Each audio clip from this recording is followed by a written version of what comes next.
P2P trading பண்ணக்குள்ள நம்ம பேங்குக்கு பணம் அனுப்பினது பிறகு அவர் கிரிப்டோ ரிலீஸ் பண்ணாமல் ஏமாற்றி போட்டு போனால் அந்த பிளாட்ஃபார்முக்கு ரிப்போர்ட் பண்ணி அந்த பணத்தை எடுக்கலாம் தானே. இவர் ஒரு பிளாட்ஃபார்ம் மென்ஷன் பண்ணி காட்டிக்காரு. ஆனால் நான் காமனாக P2Pயில் இருக்கிற ரிஸ்க்கை சொல்கிறேன். ஸோ P2Pயில் நீங்கள் கிரிப்டோவை வாங்குறீங்க ஒரு ட்ரேடர்ன்னு சொன்னால், P2P நம்மளாவது தெரியாத சொல்கிறேன். P2Pன்னு சொன்னால் கிரிப்டோ கரன்சியை வாங்குறது விற்கிறதுக்கு கிரிப்டோ கரன்சியை வாங்குறாக்களையும் விற்கிறாக்களையும் இணைக்கிற ஒரு பிளாட்ஃபார்ம் தான் P2P பிளாட்ஃபார்ம், கிரிப்டோ P2P பிளாட்ஃபார்ம்ஸ்ன்னு சொல்கிறேன். இதுக்குன்னு சொல்லி தனி பிளாட்ஃபார்ம் இருக்கு, சில எக்ஸ்சேஞ்சுகளில் கூட இதை கொடுப்பாங்க. ஓகே, ஸோ இதில் பார்த்தீங்கன்னு சொன்னால் கிரிப்டோ கரன்சி தேவையான ஆட்கள் அவங்க எங்களுக்கு தேவை, நாங்கள் இந்த ரேட்டுக்கு நாங்கள் வாங்குவோம்னு சொல்லி வச்சுருப்பாங்க. ஸோ நீங்கள் உங்கள்கிட்ட கிரிப்டோ இருக்குன்னு சொன்னால் அவங்கள்ட்ட போய் விற்கலாம்.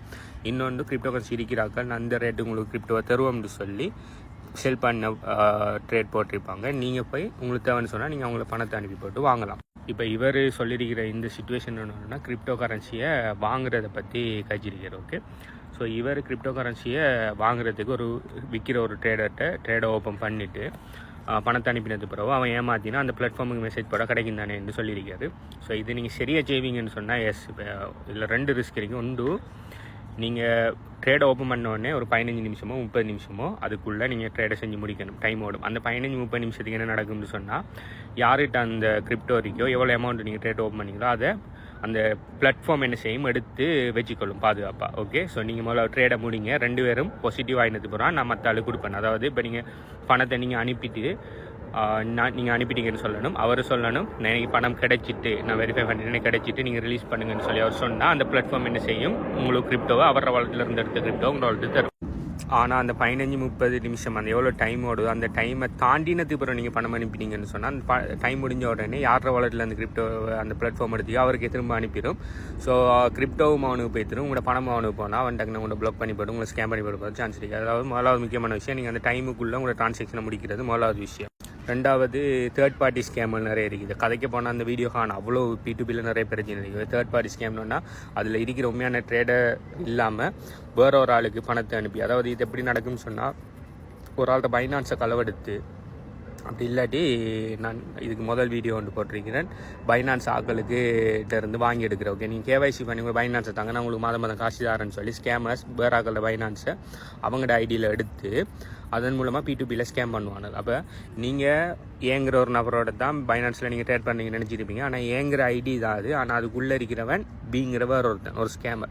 அவன் என்ன செய்வான், உங்களுக்கு இவ்வளோ கிரிப்டோ தானே, இவ்வளோ பணம் போடு, அப்படில்லாட்டி என்கிட்ட பணம் இருக்கி நீ கிரிப்டோவை தான் நான் உனக்கு பணம் தரேன்னு சொல்லி ஒரு ட்ரேட் ஓப்பன் பண்ணி வச்சா, நீங்கள் அதில் போய் அவன்கிட்ட பணத்தை அனுப்பினாலோ அப்படில்லாட்டி கூட கிரிப்டோ அவன்கிட்ட அனுப்பினாலோ அவன் அதுக்குரிய பணத்தையோ கிரிப்டோவை தராமல் அவன் ஏமாற்றி போட்டு போனான்னு சொன்னால், நீங்கள் ஈவன் இவர் சொல்லியிருக்கிற மாதிரி அந்த பிளாட்ஃபார்முக்கு கம்ப்ளைண்ட் போட்டாலும் அந்த பிளாட்ஃபார்ம் போய் யாரை பிடிக்கும்னு சொன்னால், யார் அந்த பைனான்ஸையோ அப்படி இல்லாட்டி அந்த P2P பிளாட்ஃபார்மை வித்தரோ யார் அந்த ஸ்கேமரை கொடுத்தோ அவரை தான் போய் பிடிக்கும். அவர் சொல்லுவார், இல்லை இந்த அக்கௌண்ட்டை ஒரு ஆள் கேட்டார், அவர் கொடுத்த என்ன நடந்துன்னு சரியா, நான் அப்படி ஒன்று செய்யலான்டா, கடைசியாக உங்களோட பணத்தையோ கிரிப்டோவை எடுத்துகிட்டு ஸ்கேமர் ஓடிடுவான்.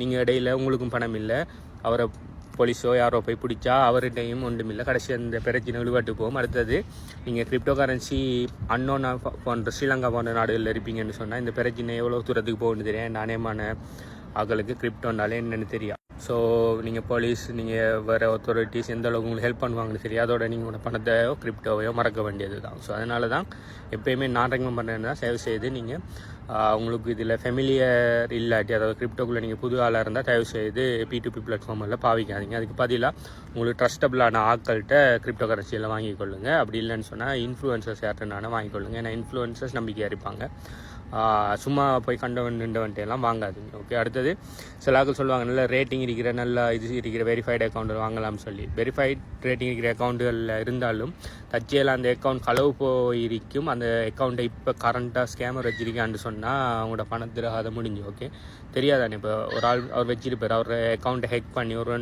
ஸ்கேமர் வந்து பாஸ்வேர்டை மாற்றி அவன் நிறைய கிரிப்டோ எல்லாத்தையும் வாங்கி எடுத்துக்கிட்டு அவங்க எஸ்கேப் ஆகினான்னா நீங்கள் அவருக்கு ரிப்போர்ட் பண்ணுவீங்க, அந்த பிளாட்ஃபார்ம் போய் அவரை பிடிக்கும். இது எனக்கு தெரியும், இந்த அக்கௌண்ட் ஹெக் ஆகிட்டுன்னு சொல்லி அவர் ஒன்று வந்தால் கடைசி அவங்களோட அமௌண்ட் தான் இதாக லாஸ்ட்டாக போகிறது. ஸோ தயவுசெய்து P2P விஷயங்களில் மட்டும் சரியான கவனமாக இருங்க. P2Pயில் தான் நிறைய பேர் மாற்ற எத்தனையோ சப்ஸ்கிரைபர்ஸ், எத்தனையோ ஃபாலோவர்ஸ் வந்து எப்படியும் ஒரு மாதத்துக்கு 2-3 கேஸ் நீட்டு வந்து கவலைப்பட்டு சொல்லிட்டு நிற்பாங்க, நான் இப்படியே ஏமாற்றிட்டேன் இப்படியே மாற்றி போட்டேன் P2Pயில் மட்டும். ஓகே, அது மட்டும் இல்லாமல் நிறைய கேஸ் ஸ்டடி வீடியோஸும் HB யூடியூப் சேனலில் நான் போட்டிருக்கேன், எப்படி லாக்கெல்லாம் ஏமாற்றிருக்காங்கன்னு சொல்லி. ஸோ அதில் போய் HB யூடியூப் சேனலில் பார்த்துக்கொள்ளுங்க.